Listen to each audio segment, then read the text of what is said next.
and I guess we'll start out like we normally do, with what did you guys think of the videos that you saw this week? Well, I kind of thought it was cool because back in my sixth grade class, we used to do a whole lot of field trips, and so I used both of those tools before. So Okay. it was just cool to remember that and see it again. And and I think I listed one question about like that's a grouse. Hold on, sorry, there's a grouse in the road. I'm gonna see if I can pet it. Okay. Is it laying eggs? No, it just had a little nest there. So about the algae blooms, I don't know if he stated it. There was a correlation between like increased water temperatures and algae blooms like starting, and then if increased temperature because they would keep the water in or keep the heat reflected down. Okay. Your audio is Yeah, not you're good, breaking up. but I get the feeling I understand what you were saying there. So I think that A little bit. it's a little bit of a feedback thing. So you do have typically increased algae blooms when the water's warmer. A lot of that has to do with because it's getting more sunlight anyway, not necessarily because the water itself is warmer. But once that happens, your water will increase temperature and a lot of that has to do with, well, you do have a little bit of, it holds some of the water in, especially or some of the temperature in, just like, especially with like the surface area algae blooms. But you also have this effect, just like we talked about, where if you have a lot of bedrock in a system, it tends to warm the water up more. And really what that is you have all this algae that's floating on the surface or right near the surface in these big uniform mats. And those take in the sunlight. And when it hits it, they absorb the sunlight. And so instead of the light passing through the water and its energy kind of getting absorbed in different ways, and in this way, it hits that algae mat and it actually just, it absorbs all of that energy and it heats the algae up, just like, like the surface of your car or like your seats in your car or whatever. And then that heats the water up. So light shining through water doesn't heat the water up super fast, but light shining through either dirty water or in this case, an algae bloom sitting on the surface will heat the water up quite fast. So. Okay, yeah, that makes sense. I thought it was also like the reason the water was warmer is because the like water vapor on the surface of the water couldn't like evaporate, like cooling the water. I thought that was part of the reason why the water got warmer. That would be another reason too, because so a big it's the reason why we sweat. You lose a lot of heat through evaporation. And since you're eliminating, especially if it's algae that skims surfaces, so it's like not necessarily the stuff that would be below the surface that you'd be picking up, but the stuff that is like right on the surface, you definitely could have that effect. And you see that sometimes where you have, whether or not it's steam generation underneath it or just the gases that the algae itself is making. But you'll see that when the algae, you get those blooms that are on top of the surface, a lot of times they'll get bubbles like on the surface underneath them. It's obvious that they're holding in gas, so they're going to be holding in water vapor too. So that would make perfect sense. You would lose that evaporation method for losing heat. So there's a whole bunch of stuff that plays into this, and like I was saying, it basically is like this kind of really negative feedback cycle. And then included with that is you have all the algae basically warming the water up some of the algae uses oxygen, doesn't necessarily put, or uses oxygen, doesn't put oxygen back in, even though it's photosynthesis. So you have depletion of oxygen. You don't have a lot of your oxygen in your water comes through basically the water air interface as well. And when you get that algae bloom on the top, you don't get that good interface between the air and the water, where you have diffusion of oxygen into the water. So it really is, I mean, they can be really bad, if not just the toxins that outright kill you, but the effects that it can have on fish just in general are pretty horrific. So Okay, yeah, that makes sense. Yeah, and then I have like another question. So maybe I just like missed it, but what's like the difference between like red tide, like sea, like ocean algae blooms, and then like river and stream algae blooms? Like, do they form similar, or do they like form in different ways? they form probably pretty similar, I would imagine. Like your river and your lake systems are going to form perhaps more on the edges than what you get like with the ocean blooms. But the ocean blooms still form like at mouths of rivers and things like that, where you get this big nutrient dump that is being deposited out into the ocean. A lot of times that's where you have your problems with your blooms.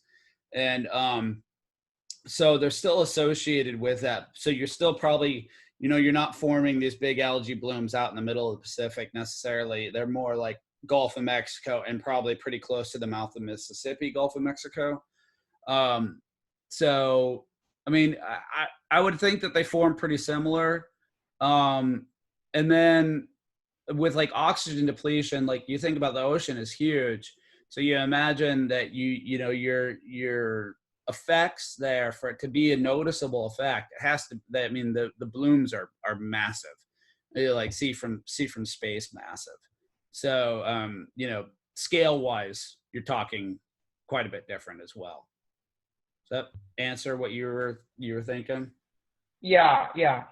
I was just like trying to, because I was learning in another class about like the ocean, like the red tide and stuff like that, and so I was just, yeah, that answered it.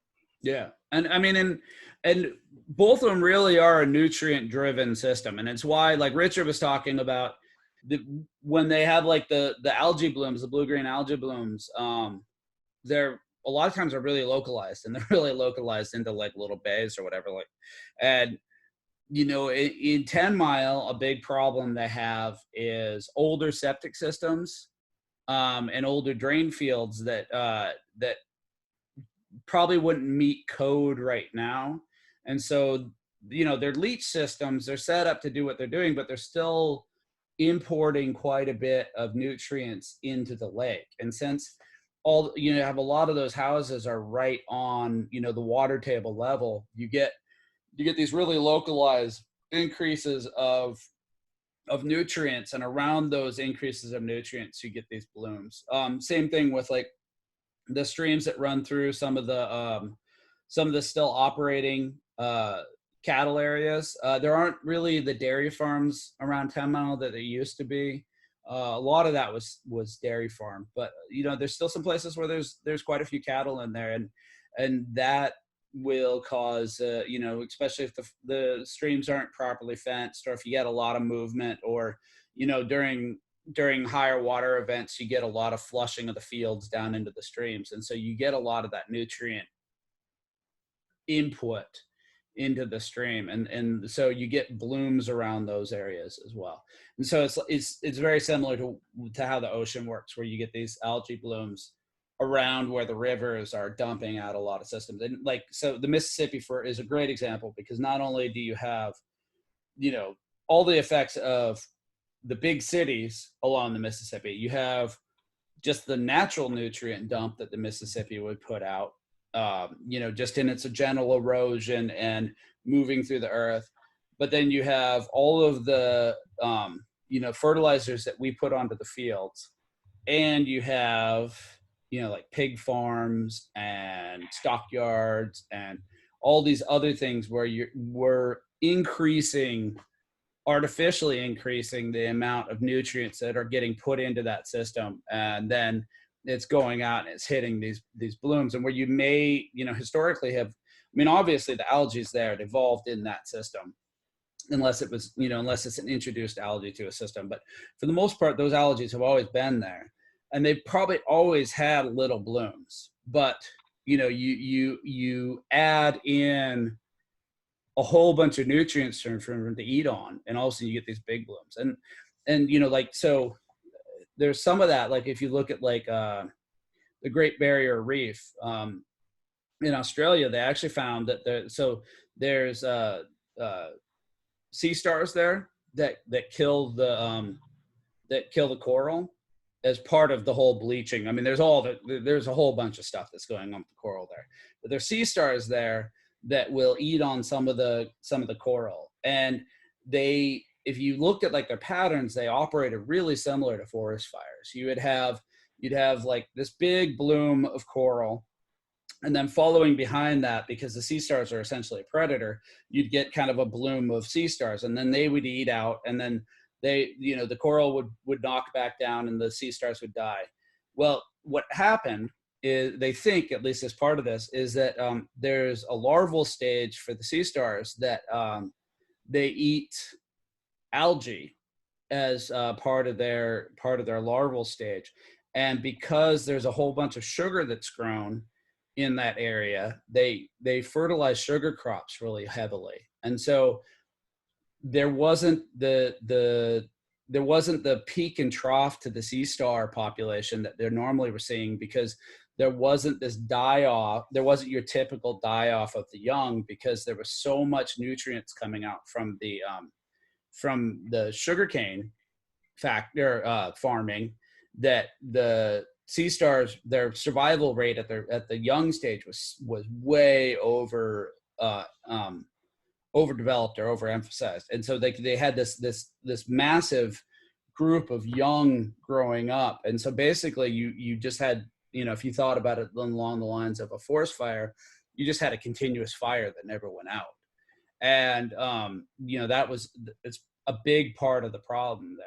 So, and then you have, the acidification and the warming and all of that other stuff that goes into coral development and how they grow. But, you add that into it. And so it's like these really kind of like third step processes that, you may look at the nutrient load into a river and be like, all right, well, we're not affecting this river right here, right now that much. But, down the chain, down that food chain, you may be massively doing some things. So, but yeah, kind of went on a little bit of a tangent there, but yeah. Okay, yeah, that sounds good.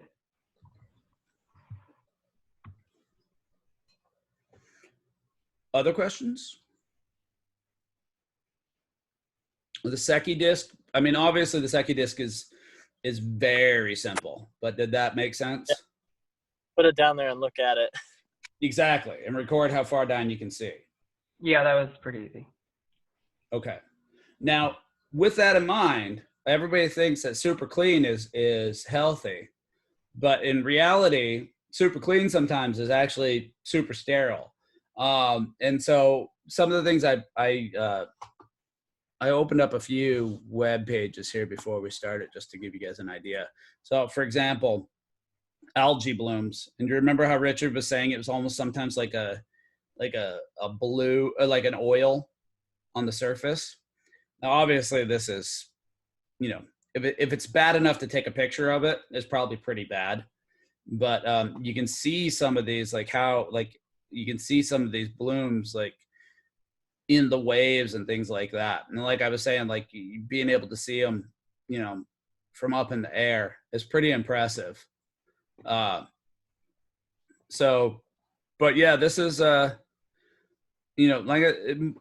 some of this is probably natural. Like you look at how much nutrient and how much sediment the Amazon dumps out. I mean, and you look at like the delta around the mouth of the Mississippi, especially before we started changing how the floods work and things like that.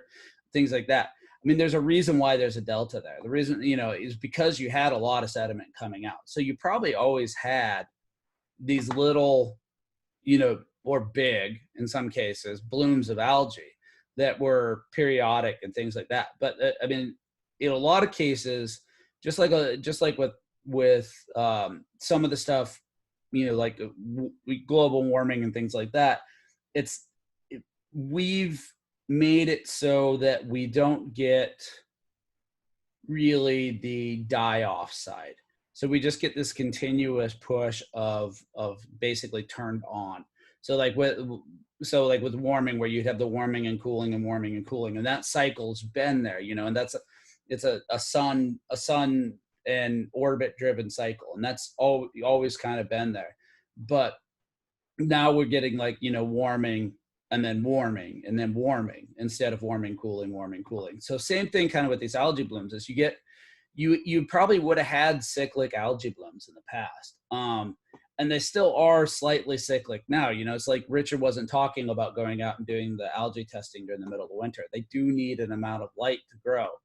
But what might have been little small events, in some cases, like he was saying, you could have an entire lake that was just all algae on the surface. And, when that happens, then you get massive fish die off and you get all these other things. You basically get like a really toxic, stagnant situation at that point in time that, can cause some pretty major consequences. Like, for example, here, like a whole bunch of dead fish, right? Didn't recently, like a couple of years ago, there was like a huge algae bloom and it ruined like the clamming industry here in Oregon or something, or like mussels. I can't remember exactly. I think that happened a couple of years ago. I'm trying to remember. So they'll get like a bacterial growth where they test for, that makes it so that you can't harvest mussels, and that happened I think 2 years ago. They get fecal chloroform blooms in the ocean, so they're not an algae bloom, they're a bacterial bloom. Okay. And then because the mussels are filter feeders, they bring that in and they bioaccumulate that in their tissue, and it can be very toxic to humans. That might be what you're talking about. I'm not sure. I don't remember an algae effect on the mussel population, but I mean, given that they're a filter feeder and they're a bioaccumulator, I mean, any of these that are producing a toxin, you potentially could be drawing that into the mussels or the clams and causing some serious problems. So, but I don't know for sure. I think it probably is the bacteria one. Okay. And that's, they just get these, and it's essentially, it's fecal chloroform. It's what, it's in poop. So it's in feces. It doesn't get filtered out necessarily through the water treatment plants, and so when that water gets put into rivers and whatever, it goes out into the ocean, and sometimes like the reason why like Sunset Bay has notices quite often is because Sunset Bay doesn't cycle the water in and out very well. Like you get basically the water like when the tides go in and out, you just get exchange of in and out tides and not like new water necessarily coming in. And they had a problem there, I think, with their campsite that was potentially adding to it. And so you would get these, you get higher elevated fecal chloroform levels in that bay. And so they shut that bay down quite often. Like if you're looking at notices, I think that's probably what you're talking about. But it's possible that there was an algae thing too that I missed. So, but yeah, like, and then like I said, in some cases this is normal. Like you go to like the Everglades and things like that, and a lot of those places where that's slow moving, warm areas, lots of sunshine, they have an algae a component with their top growing vegetation. I mean, algae is not bad. It's just when you have algae in abundance or certain kinds of algae in abundance that it can become a problem. You know, a lot of animals like eat algae of different kinds. And I mean, it's like Richard was talking about, you know, like finding the little phytoplankton and things like that. Like you have everything, you know, all the way up to whales that are in the biggest, you know, biggest mammal, biggest animal on the planet currently eats plankton, you know? So it's like it's not all a bad thing, but it's when it's in, you know, you get these abnormal growths, or you get some of these varieties that can be toxic. And you know, it is what it is. That's why we look for it. So so the other thing I wanted to talk to you guys about, and I was really hoping I remember seeing some images a while back, and I was looking for them and I didn't see them, but so I wanted to talk to you guys because we talked about the Secchi discs, and how you use the visibility part of it. And there was some really good imagery, and I'm pretty sure they had a Secchi disc in it where they were right off of, I think it was the Hoover Dam, and they were dropping in a Secchi disc, and you could see, like, they had some before the introduction of the quagga mussels and after, and like the change in visibility. And this is what I was getting at with increased visibility not necessarily being a great thing, because sometimes it can be an indicator that you have a problem like this. And this is, so quagga mussels are very similar to zebra mussels. Right now, for the most part, they're east of the divide. There are some cases of them to the west side. And it's a big part of, like, if you've ever taken your boat out of state, or they have the boat washing stations and things like that. This is why, because essentially you get these mussels and they just reproduce like mad. And what they do is they're such proficient filter feeders. I was looking to see if maybe that picture was at the bottom. It's not. They're such proficient filter feeders that they'll actually take all of the nutrients, or a massive amount of the nutrients, and basically make it into other mussels. So you get a massive amount of your biomass for your lake, of your food availability, gets locked up in these little mussels, and there's really not a good predator for them. So it gets basically just trapped inside of them, and everything else starves to death. So but there were some really good pictures, and like I said, I couldn't find them. I looked. So if you can find them, maybe, like, I think maybe it was like Hoover Dam and Secchi discs. Like, here's like kind of a, you know, it's a basic drawing of the thing. Let me move that down. But like the idea that a clear lake really just doesn't have much going on in it, where you kind of have this turbid lake, and it's got a lot of growth, and it's got a lot of fish and things like that live off of that and feed off of that. But you know, it's not the image I wanted. Damn it. But yeah, look at this. Look at this. It's nuts. I don't know if you guys have looked at some of these pictures. So, like, when you pay the fee for your boat, any of you guys who do boating or any watercraft over 10 feet, including stand-up paddleboards, this is why. A ton of that money goes to our program where we're trying to control this, because I mean, it's just nuts, right? I think. But if you were a real nerd, you could get a Secchi disc t-shirt. That's ridiculous. So I was gonna kind of keep tonight short. I think we had a short last week too, but just because most of you guys weren't here, or most of you guys aren't here. So did it make sense what Richard was talking about, like with using the viewing tubes? Yeah, totally. Yeah. So, I mean, they do make it easier to see, but because everybody's not using them, to be able to compare, apples to apples, at least within a system, you all have to be using them. So, all right. Any other questions on those videos? I think I'm good. Okay. How far down can you see Crater Lake? Because isn't Crater Lake considered the clearest lake or something in like the U.S.? Or, I know it's the deepest. I don't know. Let's see. Because I visited it last year, and I'd never seen water that clear before.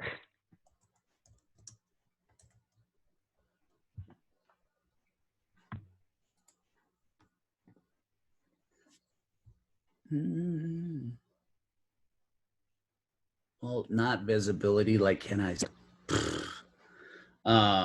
Maybe water clarity. You asked me a question, and I'm just like, I'd Google that. Wow. 134 feet. That's unreal. So yeah, that's a record clarity. That's yeah. Yeah, I remember reading. I think they said it was like the deepest and clearest lake, like in the U.S. or even not the world, maybe the world. I don't know. And part of that makes sense because you think about like how it's shaped. It's got really high walls, so you're not going to get a ton of sunlight into it anyway. I mean, you do like directly overhead, right? But then there also isn't like a lot of a bank to it, right? So like it gets deep really quick. So you just basically have the water, the energy from the sun just gets dispersed into the water, and it doesn't actually hit a surface where, you can have that energy transfer that you need to grow things like that. So yeah. And it's very cold. So kind of those combinations, and it freezes for a good part of the year. So like you combine all those things together and you get a lake that doesn't grow algae very well. It doesn't have it's really, it's obviously it's all igneous rock around there. So you don't have a huge input of sediment into it from anywhere.